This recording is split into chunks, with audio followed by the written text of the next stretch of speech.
bayan? Manalangin tayo sa Diyos Ama sa pamamagitan ng anak niyang si Jesus. Nangako siyang tutugon sa lahat ng ating pangangailangan. Dumulog tayo sa Kanya. Panginoon, gawin mo kaming mga tapat mong alagad. Panginoon, gawin mo kaming mga tapat mong alagad. Para sa Santo Papa at mga pinuno ng simbahan, maipalaganap nawa nila ang mabuting balita sa mga makabagong paraan at patuloy nawa silang maging tagapagpahayag ng katarungan at kapayapaan. Manalangin tayo. Dakilang kapangyarihan ng Panginooy idangal.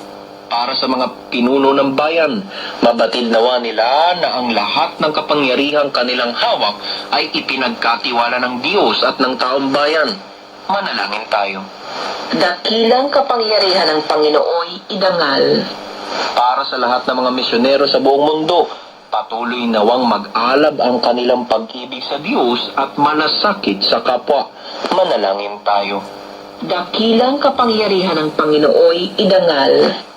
Para sa Pontifical Mission Societies, ingatan nawa ng Diyos ang lahat ng mga misyonerong ipinahahayo niya at samahan nawa sila ng ating mga panalangin at mga suportang material.